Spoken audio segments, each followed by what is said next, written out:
tema que les quiero compartir sobre lo que me toca enseñar es, a forma de pregunta, para que usted vaya pensando en ello, ¿cuál es la relación del cristiano con la ley? Como cristiano, ¿qué relación tengo con la ley de Dios?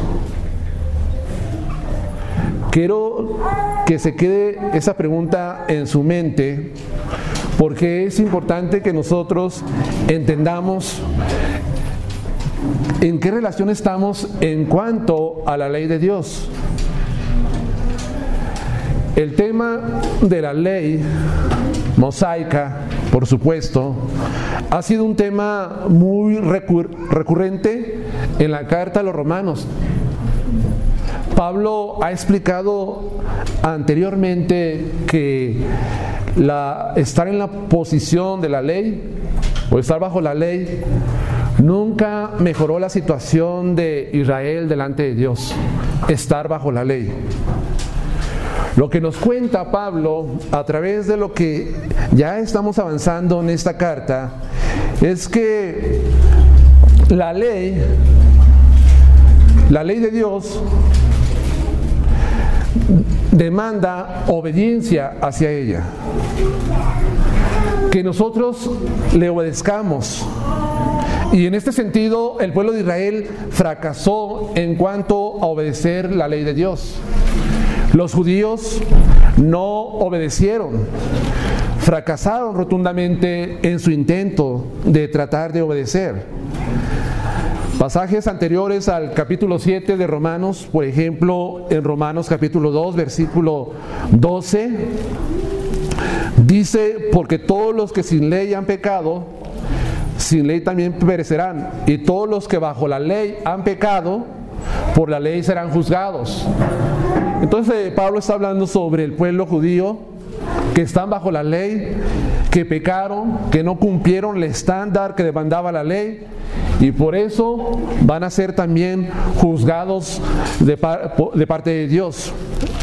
Ahora, el versículo 13 también dice: porque no son los oidores de la ley los justos ante Dios, sino los hacedores de la ley serán justificados. Por más que el pueblo de Israel llegara a la sinagoga o llegara al templo a escuchar pues la palabra de Dios de parte de los profetas o de la ley que ya estaba escrita en ese tiempo, por más que escucharan la ley, no iban a ser justificados. Lo que los iba a justificar a ellos era ser hacedores de la ley. Pero eso de ser hacedores de la ley los ponía en un problema, porque no podían jamás obedecer la ley como tal, en toda su plenitud. Podían ellos someterse a la ley para obedecerla y guardar 9 de los 10 mandamientos, pero si fallaban en uno, que dice la palabra de Dios, quebrantaba toda la ley. ¿Y cuántas leyes no encontramos en la ley mosaica, que se le conoce así, la ley de Moisés? Muchísimas. Se hablan más de 600 mandamientos que hay. Imagínense estar guardando todo eso. Yo me imagino que llegó en un tiempo en que se convirtió en algo tan tedioso, tan difícil de hacer, que allí es donde ellos mostraron el fracaso ante la obediencia de la ley. Y luego dice también el 17 de esta carta, en el capítulo 2 del verso 17, dice: aquí tú tienes el nombre de judío y te apoyas en la ley y te glorías en Dios. Se apoyaban en la ley y se llenaban de orgullo por tener la ley de Dios. Pero después sigue diciendo todo lo que pasó en cuanto a la ley y su relación que ellos tenían. Dice el verso 24: porque como está escrito, el nombre de Dios es blasfemado entre los gentiles por causa de nosotros. O sea, ellos tenían la ley de Dios, no la cumplieron, fracasaron, solamente eran oidores, pensaban que por escuchar iban a ser justificados delante de Dios, y por causa de eso, pues dice que el nombre de Dios era blasfemado entre las personas. Esto a mí me hace pensar mucho sobre algunos que les encanta escuchar la palabra de Dios también. Les encanta oír. Es más, de hecho, había un personaje hace como 2000 años, bueno, ustedes lo conocen, está registrado en el libro en los evangelios, que dice que le encantaba escuchar a Jesús hablar, enseñar. Era Herodes. Le encantaba oír el mensaje de Cristo, pero hasta allí, sin compromiso alguno para hacer. Hay que tener cuidado con eso. ¿Por qué? Me gusta cómo predica el hermano tal, el hermano fulano, sutano, pero hasta allí. Es que predican bien bonito la palabra de Dios y hasta allí queda. Eso, hermanos, va a llevar a que nosotros también acarreemos más juicio delante de Dios. ¿Por qué? Porque no es por oír, sino por hacer. Bueno, es solamente algo para reflexionar. Entonces, la ley de Dios, como le decía, es un tema que aborda mucho el apóstol Pablo en esta carta. Porque la ley fue incapaz de justificar a los hombres delante de Dios. Dice aquí mismo en Romanos 3, versículo 20-28, dice el 20, ya que por las obras de la ley ningún ser humano será justificado delante de él, porque por medio de la ley es el conocimiento del pecado. Jamás por hacer las obras de la ley vamos a alcanzar la justificación, porque no podemos cumplir toda la plenitud de la ley. Y dice el versículo 28, concluimos pues que el hombre es justificado por la fe sin las obras de la ley. Esa es la conclusión de Pablo. La ley no justifica a nadie, es incapaz de hacerlo. De hecho, el apóstol Pablo describe en cuanto a la ley términos negativos que imparte de una manera general sobre el pueblo de Israel. Pero no solamente sobre el pueblo de Israel, sino también para todo el mundo. Aquí dice la escritura en el versículo 19. La ley, según lo que Pablo ha escrito, es que lo que hace que estimula la conciencia del pecado, despierta en el hombre esa conciencia de que es pecador. Para eso sirve, es uno de los propósitos de la ley, de demostrar al hombre que es incapaz de ser justo delante de Dios. Por muy buena persona que sea alguien, vamos a decirlo así, una persona moral, ejemplar, fina, etcétera, no va a ser justificado, dice la palabra de Dios. Porque lo que los hombres tienen por sublime delante de Dios es abominación. Y tenemos a muchas personas que se comportan de una manera tan recta que pensamos, esa gente yo creo que se va al cielo hasta con los zapatos puestos. Pero no es así, Fernando. No pueden ser justificados por las obras, jamás.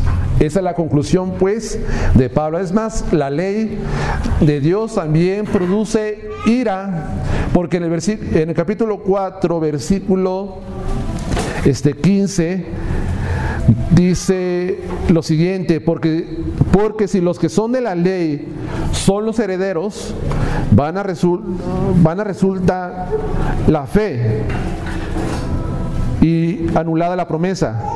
Pues la ley produce ira, pero donde no hay ley tampoco hay transgresión. La ley produce ira, castigo, maldición. En otros pasajes de las cartas de Pablo nos enseña esto. Es más, la ley sirvió para incrementar la transgresión en el mundo, entre los hombres. Dice el capítulo 5, versículo 20, pero la ley se introdujo para que el pecado abundase.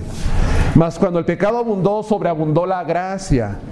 Entonces, ahí vemos cómo la ley lo que hace es que hace ver al hombre más pecador, delante de Dios, porque la ley pues es el reflejo del carácter de Dios, de la santidad del Señor. Ahora,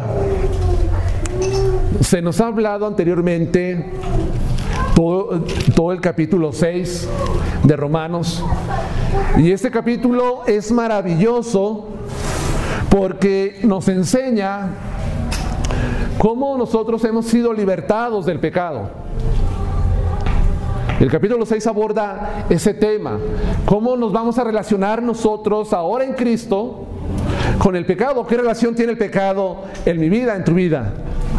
Ahora, ya hablamos sobre la libertad que tenemos del pecado, pero para que los cristianos puedan ser libres del pecado, porque sí nos habla este capítulo sobre la libertad del pecado, hay algo que tiene que pasar.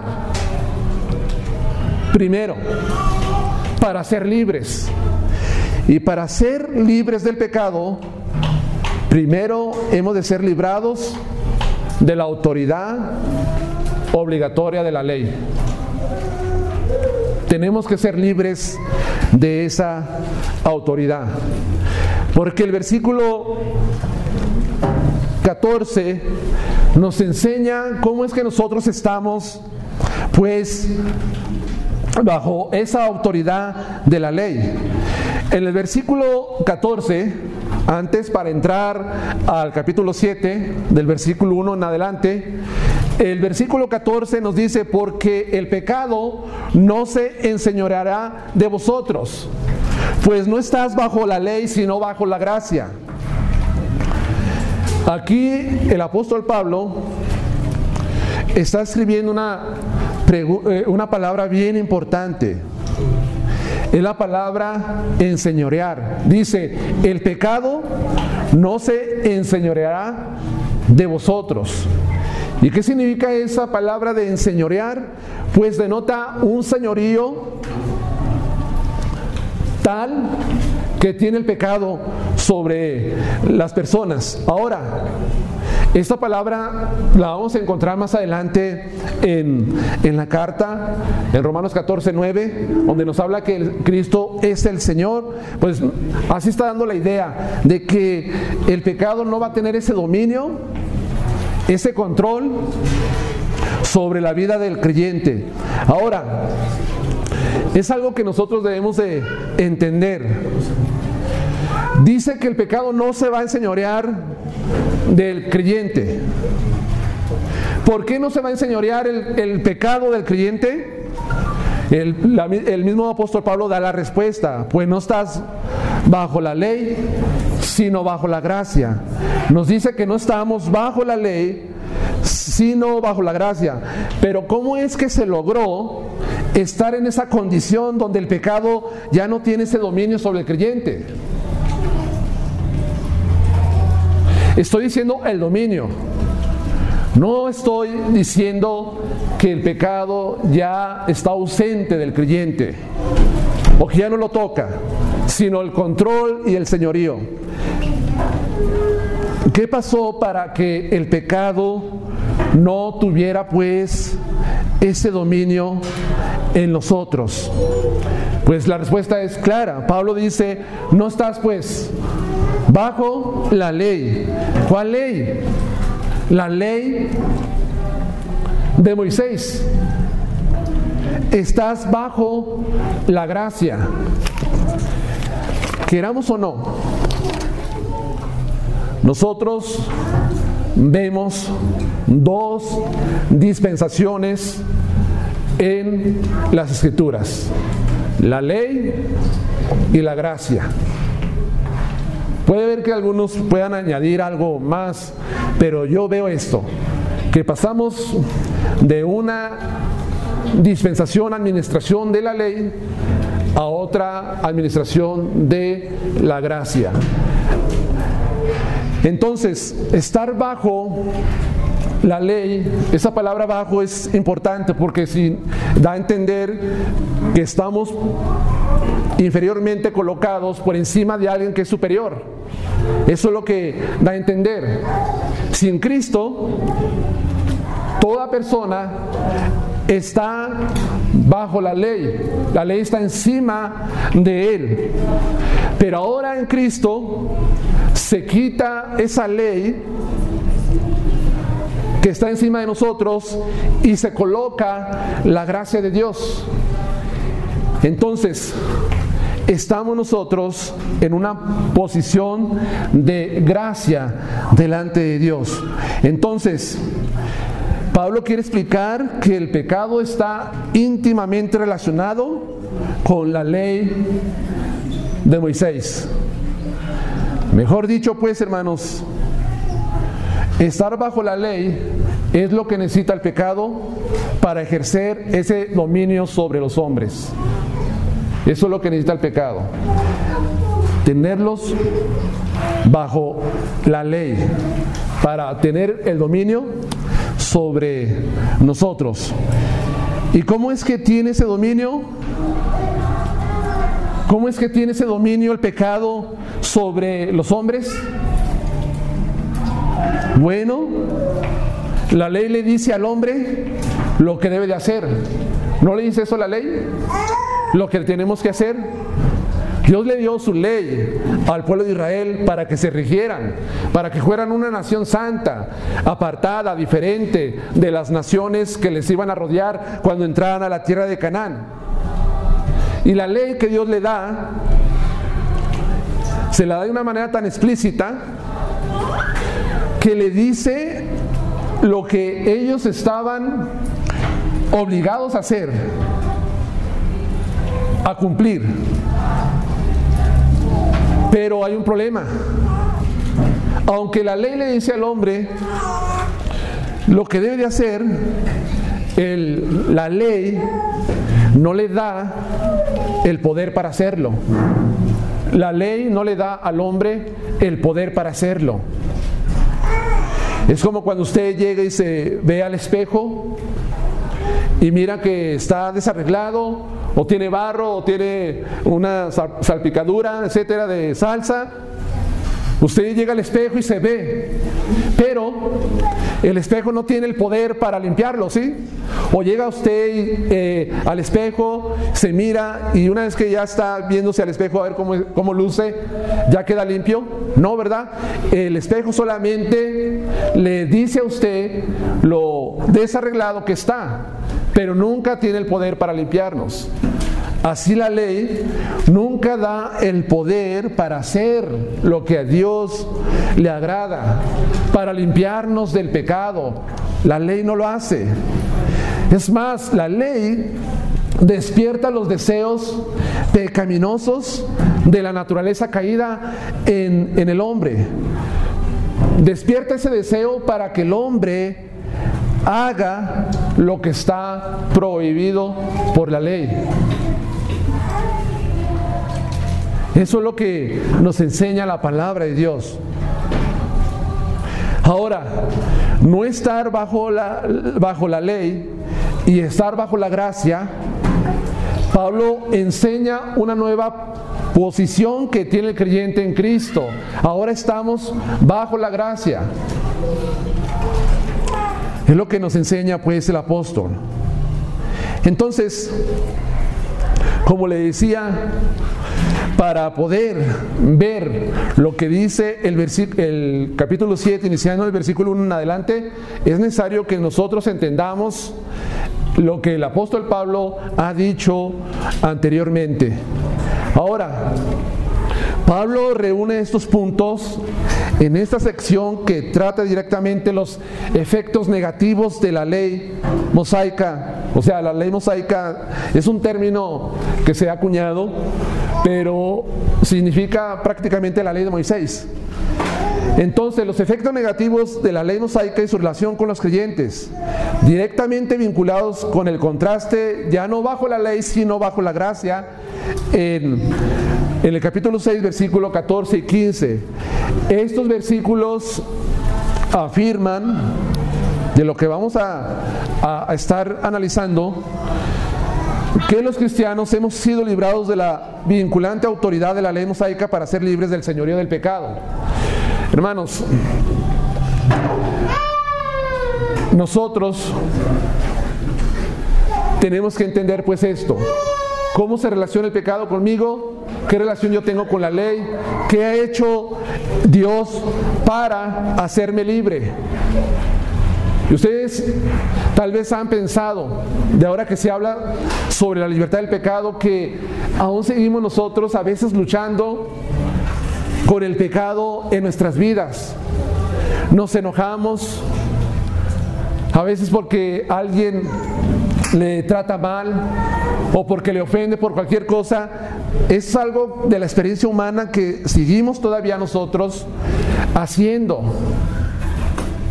Ahora, yo como cristiano, usted como cristiana, cuando peca, ¿bajo qué posición está pecando? Si Pablo dice que nosotros ya hemos sido libres del pecado, ¿bajo qué posición estamos nosotros pecando cuando pecamos como cristianos? Nosotros ya no pecamos como esclavos, no estamos en esa posición de esclavitud ahora. Nosotros pecamos ahora como personas libres de elegir pecar. Cuando alguien está cometiendo pecado, es porque ha decidido libremente cometer ese pecado. No porque el pecado lo tenga esclavizado. El pecado no puede esclavizar a un cristiano. A la gente que no tiene a Cristo, sí la tiene bajo ese dominio de esclavitud, pero a un cristiano, no. Porque si a un cristiano el pecado lo esclaviza, entonces contradice la libertad que nosotros tenemos ahora en Cristo, que Cristo nos ha hecho libres del pecado. Cuando sucede pues el pecado, es porque nosotros decidimos hacerlo como personas libres. No podemos echarle la culpa a los demás. No se le puede estar echando la culpa todo el tiempo a Satanás y estar evadiendo la responsabilidad en nuestra vida. Usted lo hace porque usted decidió hacerlo. Y punto. Es que no quise hacer esto. Es que no quise pecar. Es que no quise decirte esas palabras. Pero ¿cómo? Que si no quisiste, pero las dijiste.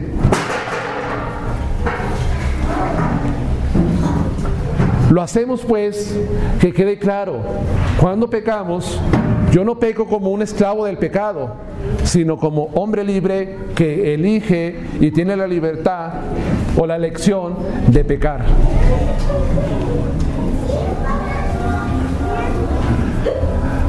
Pasemos al capítulo 7, versículo 1 al 6, le voy a dar lectura. ¿Acaso ignoráis, hermanos, pues hablo con los que conocen la ley, que la ley se enseñoreará del hombre entre tanto que éste vive? Porque la mujer casada está sujeta por la ley al marido mientras éste vive. Pero si el marido muere, ella queda libre de la ley del marido. Así que si en vida del marido se uniere a otro varón, será llamada adúltera. Pero si su marido muriere, es libre de esa ley. De tal manera que si se uniere a otro marido, no será adúltera. Así también vosotros, hermanos míos, habéis muerto a la ley mediante el cuerpo de Cristo, para que seáis del otro, del que resucitó de los muertos, a fin de que llevemos fruto para Dios. Porque mientras estábamos en la carne, las pasiones pecaminosas que eran por la ley obraban en nuestros miembros, llevando fruto para muerte. Pero ahora estamos libres de la ley por haber muerto por aquella en que estábamos sujetos, de modo que sirvamos bajo el régimen nuevo del Espíritu y no bajo el régimen viejo de la letra. Aquí Pablo le va a decir a esta iglesia, entonces, ¿cuál es la relación que tiene ellos, los cristianos, con la ley?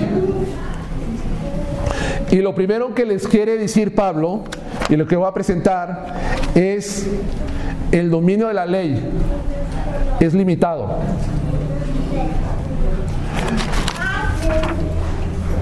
Nuestra relación con la ley y el propósito de ser libres de la ley, eso es lo que vamos a estar analizando.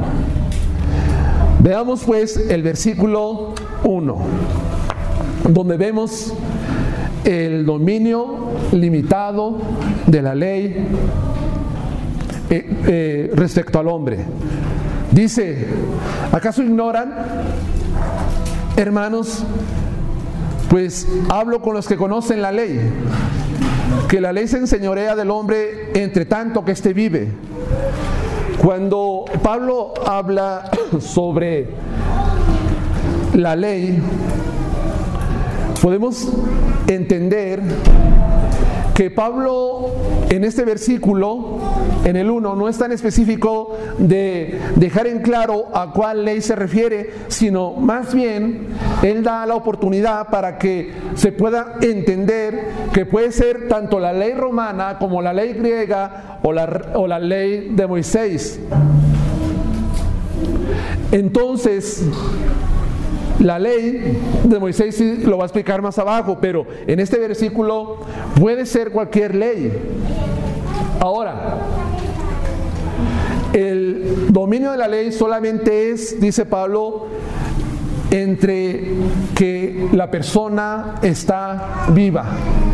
Tiene un dominio limitado. Una vez que una persona queda libre de cualquier ley, ya no tiene ninguna responsabilidad de obligaciones o castigos con esa ley. Una vez que muere, es lo que está diciendo Pablo. Ahora, yo quisiera que esto lo entendieran nuestras autoridades mexicanas aquí, en México. Porque la ley ya no tiene obligación sobre el que ha muerto. Y yo me he preguntado, hermana Ivonne, ¿por qué si cualquier ley ya no tiene obligación sobre las personas fallecidas, por qué todavía nuestros muertitos aquí en México siguen pagando predial? ¿Verdad? Deberían de escuchar esto y entender que ya no tienen por qué estar pagando impuestos. Aunque obviamente pues nosotros los pagamos, pero es como si ellos estuvieran todavía ocupando un lugar y están generando ciertos gastos. No, la ley dice que, lo que dice Pablo, que la ley ya no tiene pues ese dominio en cuanto a una persona está muerta. Mientras vive, sí. Ahora, esto es lo que vemos nosotros del límite de la ley, o sea, lo limitado que es. Pero ahora yo quiero mostrar nuestra relación que tenemos con la ley a través de un ejemplo que Pablo escribe en esta sección. ¿Cuál es la relación pues que tenemos nosotros con la ley? Obviamente dice el versículo 2, porque la mujer casada está sujeta por la ley al marido mientras que él vive, pero si el marido muere, ella queda libre de la ley del marido. Miren, los cristianos en Roma, ellos sabían perfectamente y estaban familiarizados con las obligaciones de la ley en aspectos legales. Y el contrato matrimonial era bien conocido por todos. Ellos sabían lo que significaba por la ley estar casados o casada. ¿verdad? La ley lo ponía en una posición de responsabilidad y de obligaciones para la persona con que se casa, contraer matrimonio. Y aún así, pues la ley brinda ciertos derechos a la persona que está casada, pero también exige responsabilidad para los que están unidos en matrimonio. ¿Qué pasa si usted está casado? Bueno, están casados, estamos casados. Y si el marido no cumple con la responsabilidad, ¿qué hace la ley?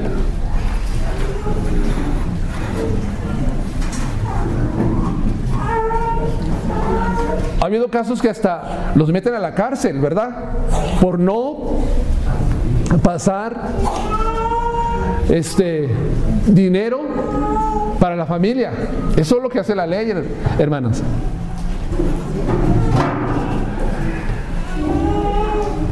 Esto es en cuanto al marido, pero ¿qué pasa en cuanto a la mujer? Si la mujer no cumple con la responsabilidad que tiene su marido, también puede ir ante la ley, porque está casada ante la ley, y exigir que se lleven a cabo esas responsabilidades dentro de su matrimonio. ¿Será que por eso muchos a veces no se quieren casar?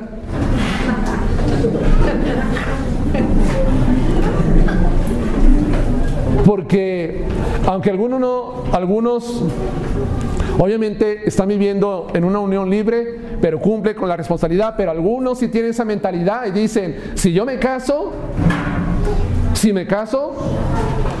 entonces voy a ser más responsable, y si no cumplo voy a tener problemas. Entonces mejor no me caso. No importa, así no la llevamos, porque le tienen temor a lo que la ley demanda de ellos. Entonces, Pablo usa esta ilustración de la mujer que está sujeta a la ley, por la ley al marido mientras éste vive. Aquí Pablo no va a dar una exposición de el divorcio, no. Él simplemente está usando una ilustración para reforzar el punto o la afirmación que él está haciendo. Y luego dice el versículo 3: así que si en vida del marido se uniere a otro varón, será llamada adúltera, porque la ley exige que se respete, se viva con compromiso, con fidelidad hacia la persona con la que está casada. Entonces se une a otra persona, entonces se convierte en adúltera. Y no solamente es para la mujer, sino también para el hombre. Pero si su marido muriere, es libre de esa ley, de tal manera que si se uniere a otro marido, no será llamada adúltera. Una mujer viuda se puede casar si lo desea. Si lo desea, ¿verdad? Si quiere. Si no lo desea, está bien. La Escritura no la obliga, o no lo obliga a él. Ahora, es bien importante entender esto. Hace tiempo yo estuve platicando con unas personas porque la mamá había quedado viuda y los hijos se oponían a que ella comenzara una nueva relación con una persona. Le decían, es que tú no respetas a la memoria de mi papá, no respetas a nosotros, y le prohibían que se casara. Digo, pues tales hijos están equivocados. ¿Por qué? Porque la Escritura aprueba que si una persona se vuelve a casar después de que falleció su esposa, su esposo, no hay ningún problema. Eso enseña la Escritura. De hecho, Pablo, él en una de sus cartas, en Timoteo, alienta que las viudas jóvenes se casen para que no den lugar al diablo, no hablen mal de ellas. Eso es lo que dice Pablo. Entonces no hay ningún problema en que se vuelvan a casar. No pasa nada si lo desea. Siempre que sucede esto, pues se levantan algunos comentarios, a veces negativos para la persona que hace eso. Aún dentro de las iglesias se levanta ese comentario. Empiezan a hablar mal, lo ven mal, y más se casa al año, ¿verdad? Dice, no es posible, como un año y ya estás casado o casada. La Escritura no dice cuánto tiempo tiene que pasar para que se vuelva a casar, solamente dice que se case, ¿verdad? Si lo desea y no es llamada adúltera o adúltera. Ahora, hermanos, Pablo pues habla en cuanto a esa relación que tenemos nosotros con la ley. O sea, mientras estamos vivos, nos debemos a la ley. Pero una vez que morimos, quedamos libres de la ley. Ahora, ¿por qué es importante esto? Que lo entendamos. ¿Qué relación tenemos ahora nosotros como cristianos? Viendo el ejemplo de el matrimonio. Cuando Pablo está diciendo esto, él simplemente da a entender que la ley queda anulada cuando hay intervención de muerte. Es anulado. Ya no podemos nosotros estar pues ligados a esa ley. Ahora, si el hombre ha de ser libre del pecado, entonces primero tiene que morir a la ley. ¿De acuerdo? Porque no se puede servir a dos señores a la vez, Jaime. No puede estar sirviendo a la ley y estar bajo la ley y luego querer estar bajo la gracia, bajo Cristo. Tiene que haber una intervención de muerte en este sentido. Ahora, el principio pues es bien claro. La muerte nos hace libres de la ley y da libertad para comenzar o conducirse en una nueva relación. Eso es el principio básico de Pablo en cuanto a la muerte, a la ley.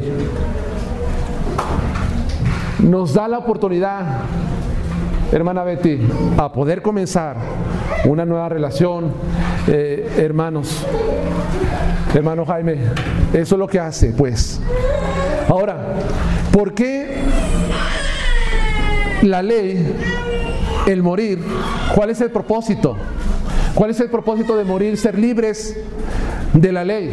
En el versículo 4 al 5 dice: así también vosotros, hermanos míos, habéis muerto a la ley mediante el cuerpo de Cristo. Es interesante porque este es el punto principal que Pablo quiere exponer en esta sección, en el versículo 4. Nos está diciendo prácticamente que nosotros los creyentes habéis muerto a la ley mediante el cuerpo de Cristo. Nosotros estamos muertos a la ley. Ahora, ¿quién es el que muere aquí? ¿La ley o nosotros? La ley no muere. La ley sigue vigente. Nosotros como cristianos morimos a la ley que demandaba justicia a través de ella, a esa ley que nos maldecía, a esa ley que nos condenaba. Morimos a esa ley. Ahora, ¿cuándo es que nosotros morimos a la ley y de qué forma hemos muerto a lo que nos dice Pablo en cuanto a la ley? ¿Cómo es que morimos nosotros a la ley? Y la forma que lo hicimos. Bueno, Pablo dice que nosotros hemos muerto a la ley a través de Cristo. Dice que mediante el cuerpo de Cristo hemos muerto a esa ley. Ahora, el capítulo 6, versículo 3 nos da la enseñanza. No solamente el capítulo 6 quiere estar hablando una exposición sobre el bautismo, sino que nos habla todavía algo más profundo de lo que ha pasado en la vida del creyente. Dice el 6:3: ¿no sabéis que todos los que hemos sido bautizados en Cristo Jesús hemos sido bautizados en su muerte? Porque somos sepultados juntamente con Él para muerte por el bautismo, a fin de que como Cristo resucitó de los muertos por la gloria del Padre, así también nosotros andemos en vida nueva. ¿Por qué pecamos, Lupita? Ya debes de saber, Donaldo, por qué nosotros somos pecadores. Porque al inicio, al principio de la creación, Adán pecó y nosotros estuvimos representados en Adán, y por eso nos convertimos en transgresores, pecadores delante de Dios, por naturaleza y también por práctica, por supuesto. Ahora, en el momento que nosotros creemos en Cristo como Señor y Salvador de nuestras vidas, en ese mismo momento, así como estábamos nosotros en Adán siendo representados, el momento que Cristo muere y Cristo es resucitado, también nosotros allí estamos representados. Entonces, el morir a la ley tiene que ver con lo que Cristo hizo en la cruz del Calvario. En ese evento, cuando Él estaba siendo crucificado y fue sepultado y fue colocado en la tumba, allí nosotros también estábamos muriendo pues a la ley. Ahora, este es un suceso espiritual que ha pasado en nuestras vidas, que pasa en el creyente. Ahora, esta muerte que nos habla Pablo a la ley no es una muerte que nosotros producimos porque queremos. No está que nosotros, yo voy a morir. No, la palabra que nos habla aquí, en cuanto habéis muerto a la ley, no tiene que ver con nosotros. Todo es obra de Dios. Es un acto divino que solamente le compete a Dios.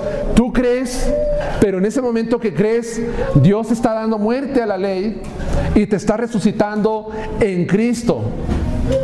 Eso es lo que pasa. Ahora, no muere el hombre por sí solo, le decía.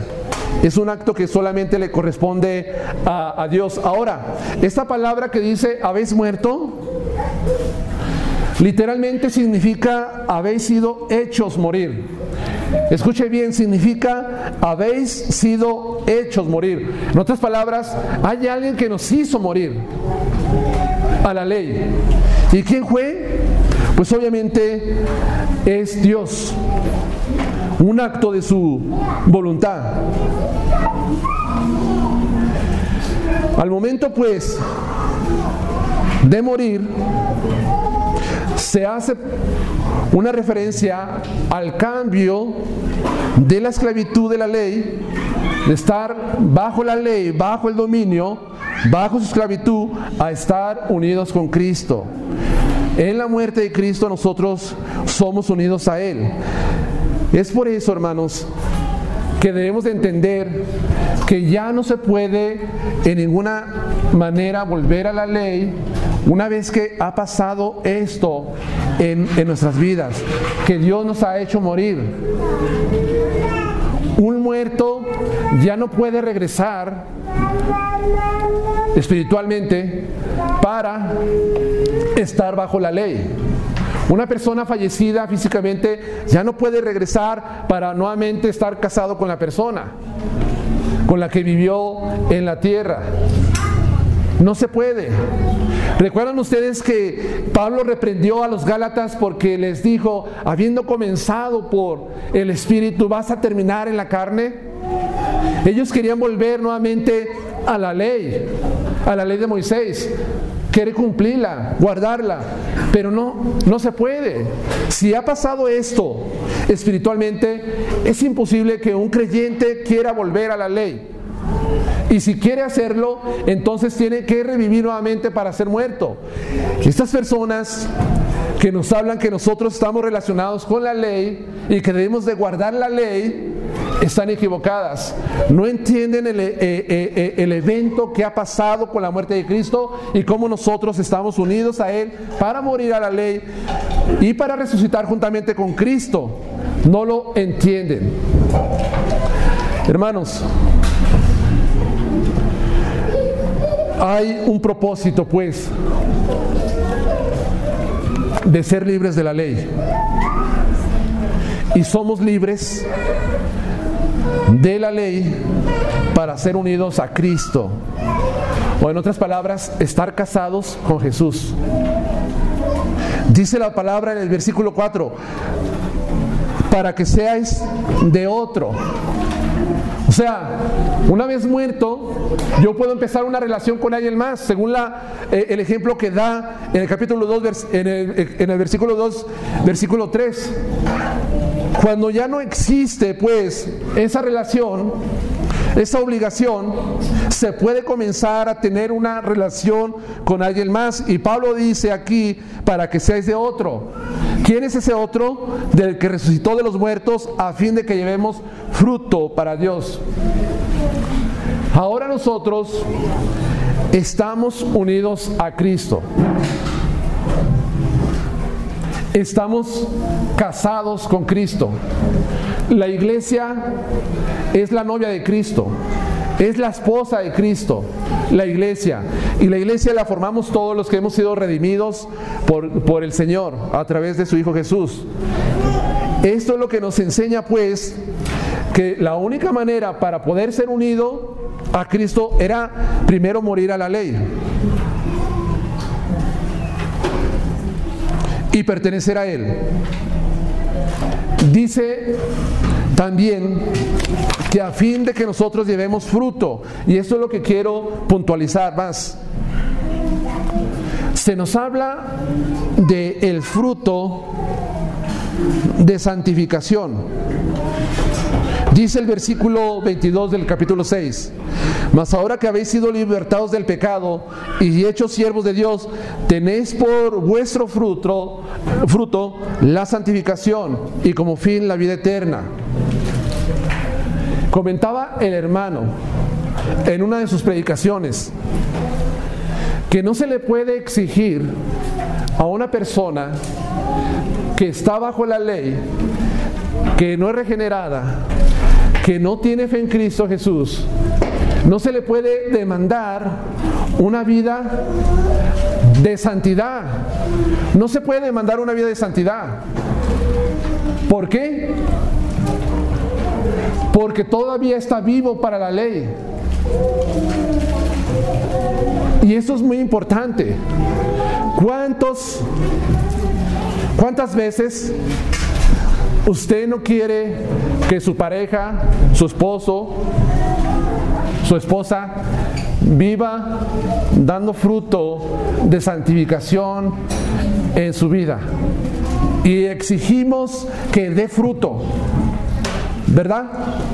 O que alguien dé fruto, o un hijo, un conocido, un familiar, alguien que dé fruto. Pero ¿qué pasa? Que no da fruto de santificación.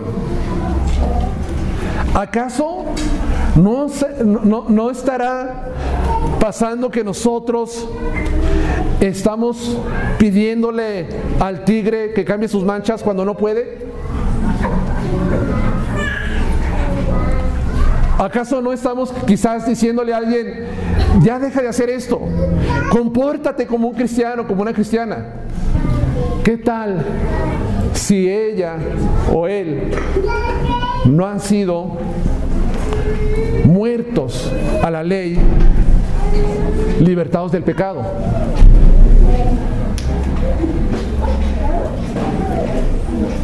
Hay un problema, hermanos, que muchas veces entre nosotros los cristianos tratamos de pedirle a los demás que vivan en santidad sin antes de haber sido justificados y que están en esa condición para poder vivir en santidad o en santificación.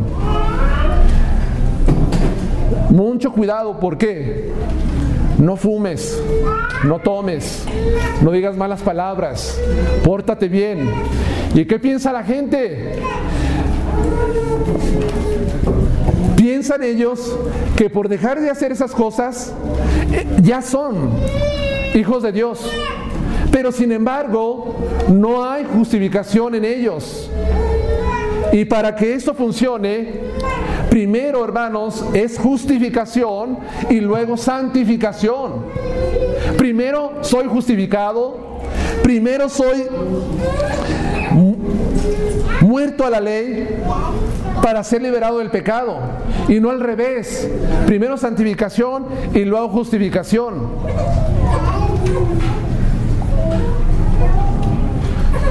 Si no está esto como base en la vida de una persona, no va a poder llevar fruto para Dios, porque el propósito de morir a la ley es llevar fruto, dice el versículo 4, para Dios. Entonces, ¿qué me tengo que ocupar? ¿Qué se tiene que ocupar usted? Asegúrate, me aseguro que en verdad ellos hayan creído el Evangelio de Cristo, hayan depositado su fe en el Señor para ser justificados, y una vez que pasa eso, entonces sí puedan dar fruto de santificación en su vida.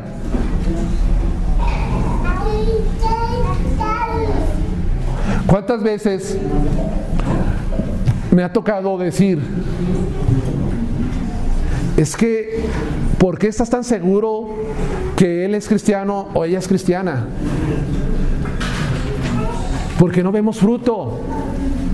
No hay fruto. No hay compromiso a Dios. No hay compromiso hacia su palabra.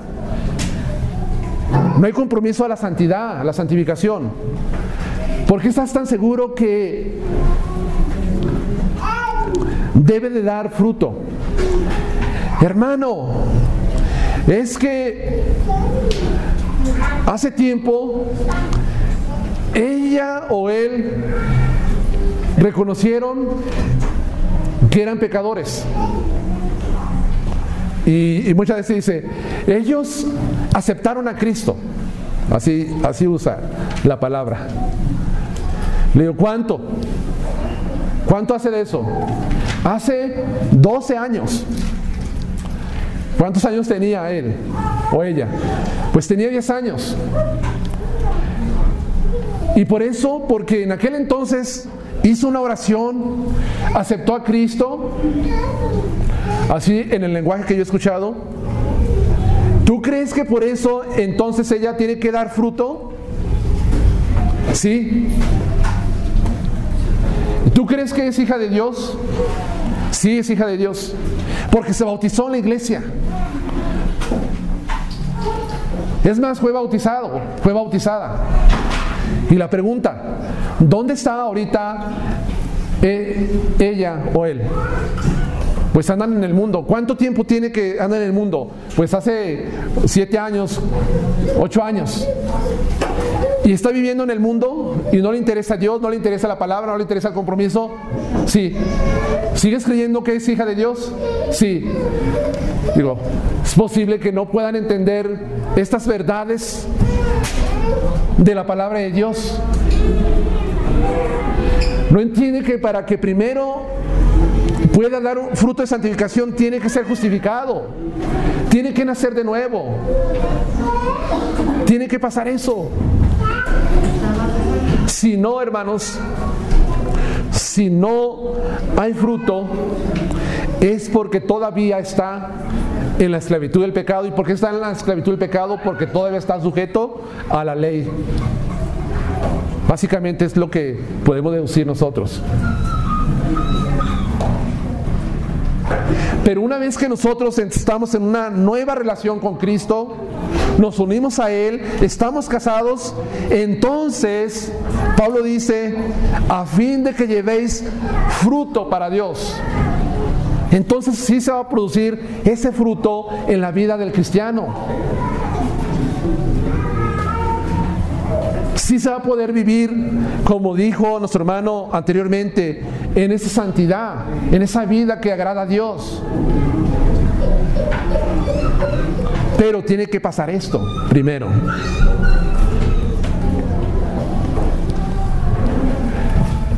Porque mientras estábamos en la carne, las pasiones pecaminosas que eran por la ley obraban en nuestros miembros, llevando fruto para muerte. Estar en la carne, dice, porque mientras estábamos en la carne, ¿qué se refiere estar en la carne? ¿Ahora que estoy vivo? ¿Qué significa estar en la carne? Carne en la Escritura hace alusión o se refiere no solamente a estar vivos físicamente, sino que estar en la carne se refiere a estar rígidos bajo ese principio de mal que estimula nuestra naturaleza pecaminosa. Eso es estar en la carne.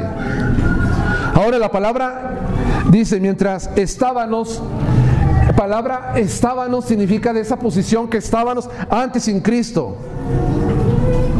Estábamos viviendo así, en esas pasiones pecaminosas. Hay personas, y la mayoría de las personas están bajo esta posición, en la carne. Y por eso las pasiones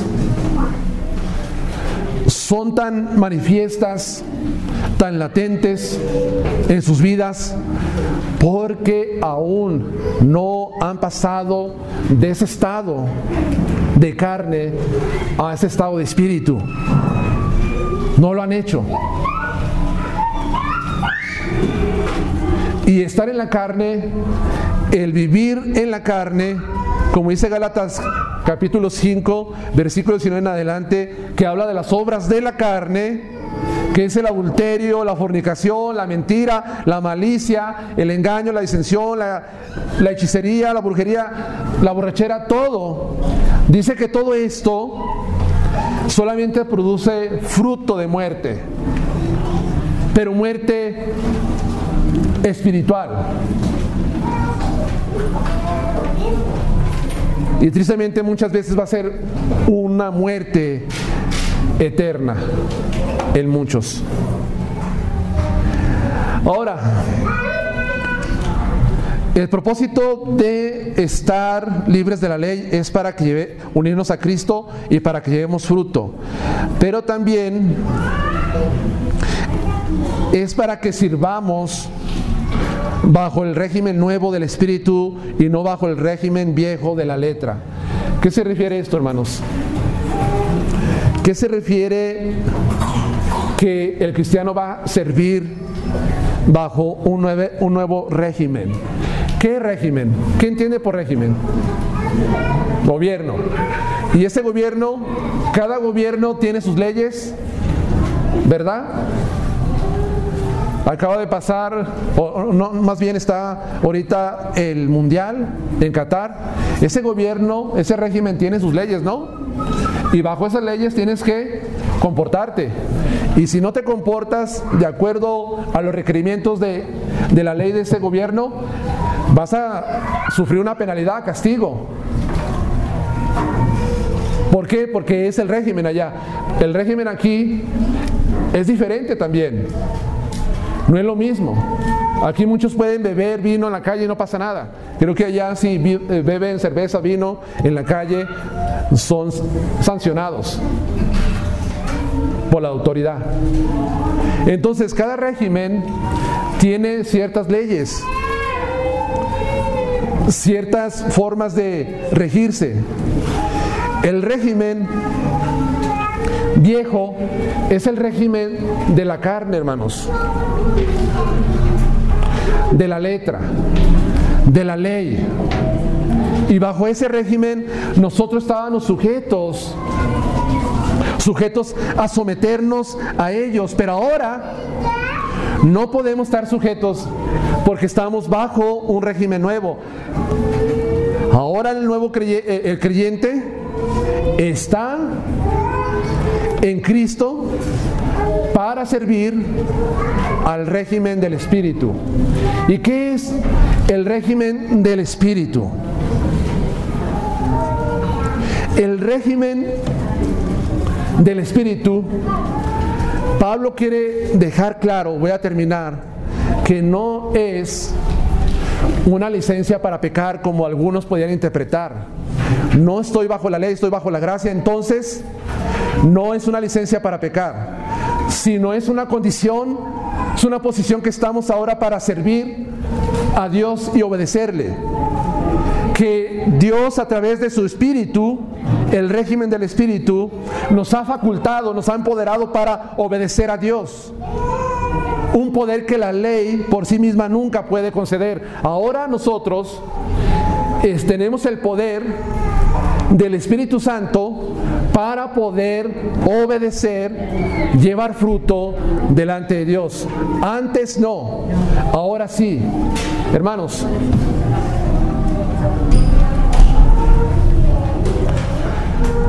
para terminar,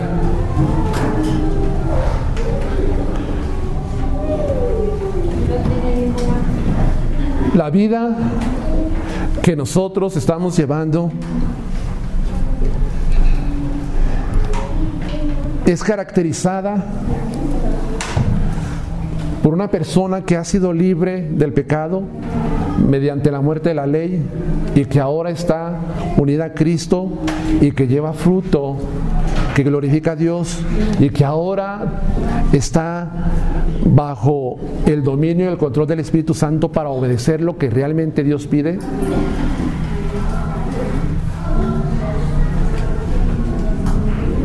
Si hemos de ser libres del pecado, primero tenemos que ser libres de la ley para poder obedecer a Dios.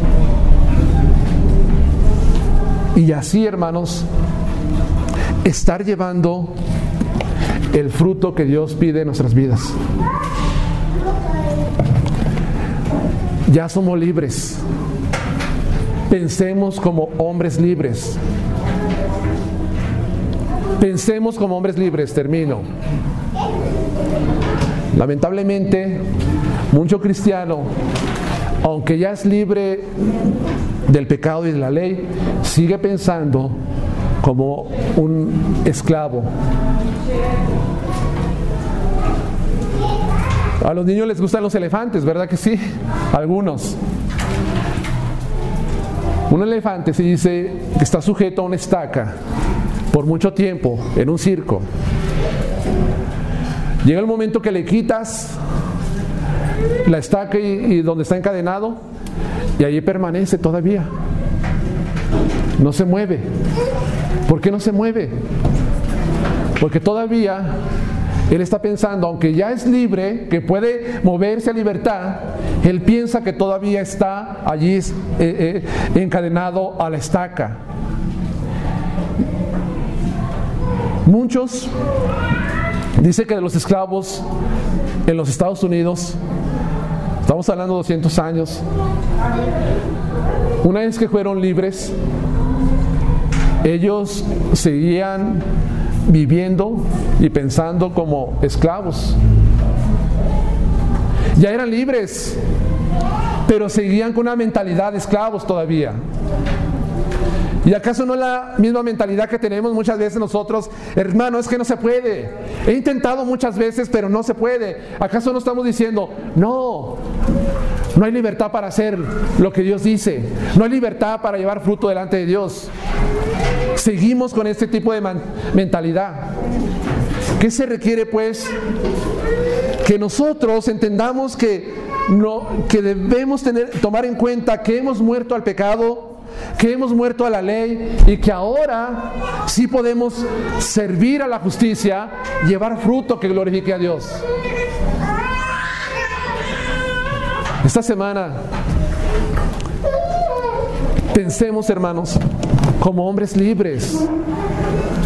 Ya no estamos sujetos a la ley, ya no estamos sujetos al pecado como dominio. Ahora somos libres en Cristo. Ahora estamos bajo ese nuevo gobierno, donde podemos obedecer, porque tenemos el poder para hacerlo. Ahora es lo que vamos a hacer como cristianos.